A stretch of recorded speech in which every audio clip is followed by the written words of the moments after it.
Marketing is the most under-leveraged function in any go-to-market org today, and it's also the most poorly understood by the leadership it reports to. It's also the only function that has to walk into a board meeting every quarter and defend its existence with data it doesn't fully trust. That's why the average CMO tenure in B2B SaaS is now 18 months. The system is built for marketing leaders to fail today. The market has gone through a massive structural change, but the way we measure marketing hasn't moved with it. Modern playbooks are running on top of a measurement system built for a buying process that no longer exists today, which puts marketers and GTM leaders in an impossible spot because the work that actually moves the business is really hard to put a number on. And the numbership leadership keeps demanding reduce performance to what's easy to track, which means we're rewarding the wrong behavior. The pressure has always been there. Actually adapting to it is what's no longer optional, and the top 5% of leaders are already doing it. So in this video, I'll show you why your data can't tell you what's actually driving revenue, the 3 places your measurement breaks down,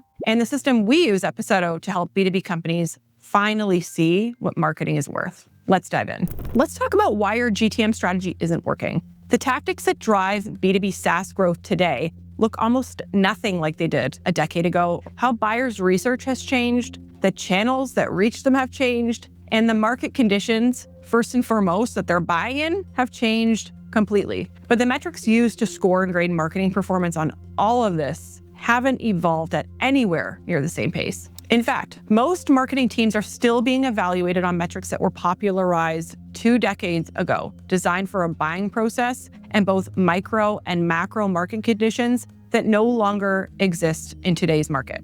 The reality is that marketing is measured too narrowly, is judged too short-term, and it's poorly understood by leadership. And those 3 forces combined make success genuinely very, very difficult today if you're a marketing leader. Now, layer on the consistent low-grade stress, the anxiety, the fear of operating in constant uncertainty, doing work you can't cleanly track while perpetually playing defense, and then adapting and evolving becomes almost impossible. The KPIs we still use today, like MQL volume and marketing source pipeline and revenue, typically measured using last touch attribution, they're all propped up by the outdated demand waterfall concept. These metrics made sense when buying was simpler, right? Somebody raised their hand, sales worked some, and then they either converted or they didn't. But buying in the B2B software space was never really linear. We just got away with treating it that way. Well, modern B2B buying doesn't allow for that fiction anymore. So measuring it this way produces a picture that's always going to be incomplete and reinforce investments that don't create value for the business.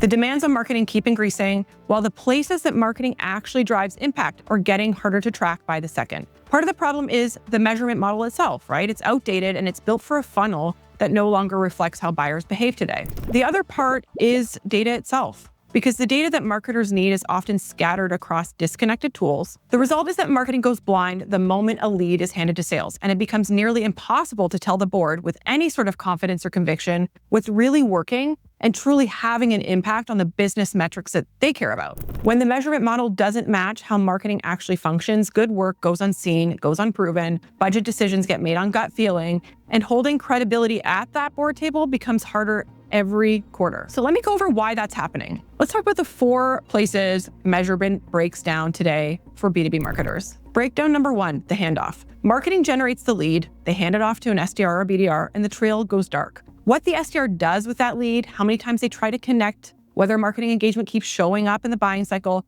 all of that is invisible. So that's when marketing keeps getting treated as a top of funnel function. Its role in closing the deal stays uncredited, even when that role is significant. Breakdown number 2 is all about data silos. The activity that happens before an opportunity is created lives in different tools that don't talk to each other, right? Marketing engagement sits inside a marketing automation platform. Sales outreach and activity and prospecting sits in the sales engagement platform. And then, of course, opportunity, contact, and account data sits in the CRM. Each one in its own box, and most teams have no clean way to stitch that all together to show the complete journey and the efforts of sales and marketing in parallel. When pieces of the story live in different places, you stop measuring revenue creation as one connected, unified process. You measure components instead. which means you can't compare motions against each other. You can't see what's really efficient, what's really effective, and then, of course, what's burning effort for very little return. On that topic, let's talk about breakdown number 3, the effort.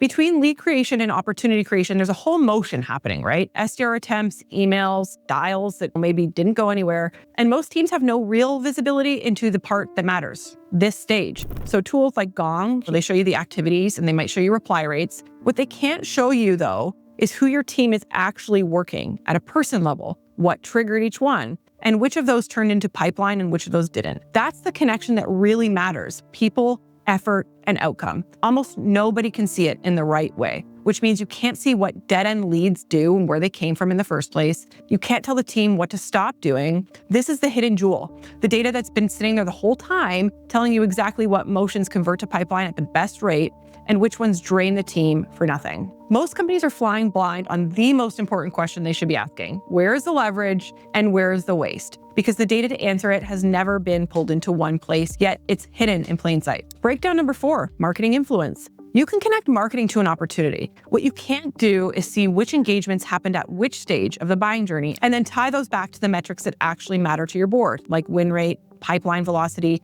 deal size by segment. Without that, you can't say with confidence which channels are pulling weight, which programs are accelerating deals, or where the budget is going to waste. We're guessing. Now let's talk about what winning go-to-market teams track. So the B2B SaaS companies winning right now have one very specific advantage. They can see marketing's role across the entire buyer journey, not just the touch point before the lead got handed to sales. Every engagement marketing made connected to what actually happened next. That means they know which motions are creating pipeline that close fast, which ones are creating pipeline that drags, and which ones are burning effort and going nowhere before an opportunity ever shows up. So to get there, they expanded what they track. The industry default, like MQL and SQL volume and conversion rate, opportunity source, and even multi-touch attribution, is still part of the picture. That doesn't go away, but it's no longer the whole picture. What they added are metrics that actually connect motion to outcome. So how each channel, campaign, and even the trigger that initiated the prospecting to start affects metrics like win rate, deal size, and sales cycle length. For one SaaS customer of ours, MQL volume was really high, but pipeline and revenue were flat. So when we broke down what their SDRs were actually working, the picture was truly upside down. The smallest source of leads, inbound hand raisers, about 2% of what sales was working in a given period, was driving close to 60% of revenue. Everything else, including thousands of cold outbound leads and scored MQLs coming from marketing every month, those were qualifying to pipeline at less than 1%. Inside that cold outbound bucket though, 3 out of 4 of those people had actually been engaging with marketing months earlier, but labeled as cold outbound. They'd gone quiet, they never got past to sales, and then they ended up on cold lists by default. When we looked downstream at what actually happened once sales did work them, the win rate and velocity were both higher than the truly cold leads. So the marketing engagement that marketing was doing early on was doing real work, but nobody had been able to see that. We also surfaced a handful of paid search campaigns doing almost all of the heavy lifting, while the rest produced next to nothing. Once the team could see this, the conversation changed immediately. Their board ended up approving a $2.2 million incremental marketing spend for the year to pour into the programs that they could see now were actually creating pipeline and helping sales be effective. They also stopped pushing their scored MQLs that hadn't raised their hand to sales. The team stopped fighting over credit and started making decisions on the same set of facts. So here's how we solve this at Passetto. Many of us know just how integral marketing is to revenue growth, especially if you're a marketing leader. We just don't have a simple, defensible way to communicate that value that we create to our leadership team. That's exactly what we help with at Passetto. So we give marketing and GTM leaders a single view of how pipeline and revenue gets created for their company, built from data that already lives in their CRM, their marketing automation platform, and sales tools, all stitched together in a way that none of the systems do on their own. We started building this methodology in 2020 when we first diagnosed this blind spot in B2B SaaS companies, and we worked with companies ranging from early growth stage to established PE-backed SaaS businesses. And the model we've built lets you see marketing's full footprint across the buyer journey, from the very first signal that happens very much upstream to close-won revenue. And more than that, this framework doesn't just show you where marketing shows up, it connects all of that back to real value creation. like how marketing programs accelerate sales cycles, improve win rate, and even increase sales productivity.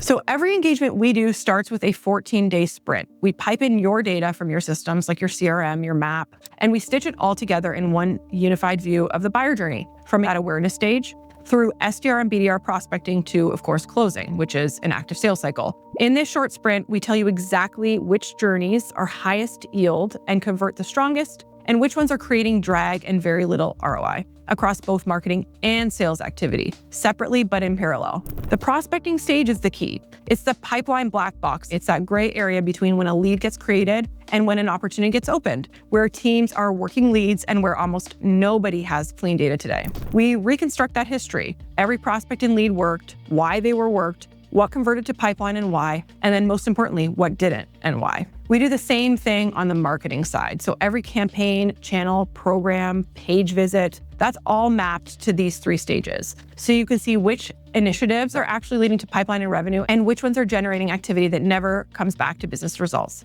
Together, this surfaces your highest leverage motions in one view, and it shows you exactly where the effort and spend are going to waste. What we surface from that data comes down to 3 things your system cannot show you currently. First, which marketing programs and tactics are creating pipeline that close faster, wins more often, and moves through the cycle with better velocity, and where marketing isn't currently showing up in the buyer journey. Secondly is how each prospect attempt, that's every separate time a lead gets worked by sales, either progressed towards an opportunity or went nowhere, and why. And where the pipeline drag lives, right? That's the motions that produce leads or deals that convert less often, take longer, and land at a lower value. We also use the sprint to identify exactly why you can't see this in your current system today, and then what would need to change to fix it. You leave this project with a clear view of what's working, what to invest more dollars in at the channel level, what isn't working, and a specific list of changes to your system so that you can keep tracking this on your own with better visibility.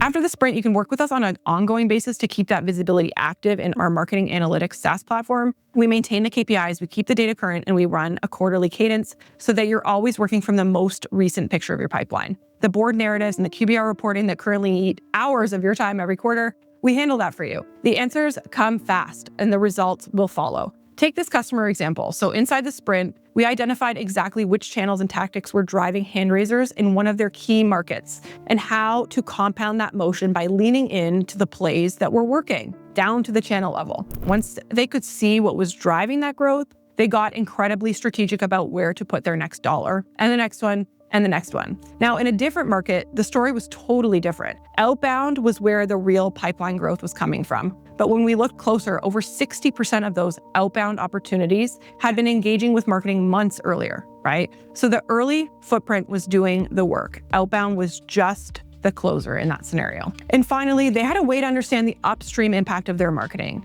in a way that the board could understand, right? The proof was in the numbers. Those warm but labeled cold opportunities closed at win rates anywhere from 5 to 20% higher than the truly cold opportunities. And they closed sometimes 121 days faster. Here's how their CMO put it. The fast close pipeline work that Passetto did stimulated an entire Q2 close the gap plan for us. It was probably the biggest evidence so far of what we've been trying to do together. And it was the first time it didn't feel like marketing bringing its own data to the party. We were talking about pain that sales was feeling, pain that the company was feeling, and that we wouldn't have been able to answer those questions without their data stitching. The halo effect was real buy-in. We've moved from using Passetto to tell a story to actually running our shop with the data. And that shift has been everything. Here's another example. So this customer came to us as a sales-led org, with marketing playing a supporting role in the revenue story. Today, more than 60% of their quarterly revenue comes from inbound hand raisers, and that share is climbing every quarter.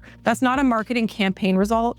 That was due to a business model shift. So if you're sitting here watching this, realizing your team still can't clearly explain what marketing is doing that's actually driving pipeline or revenue, or help your board truly understand the business impact that marketing is having, well, that's exactly what our sprint is designed to solve. We'd love for you to book a strategy call, use the first link in the description. We'll look at your current setup, we'll walk you through what visibility is missing today, and we'll show you exactly what the 14-day sprint would surface for you at your company. Because once you can clearly connect marketing to actual business outcomes, the conversation changes completely. We'd love to help you. Again, you can book that call by clicking the first link below this video.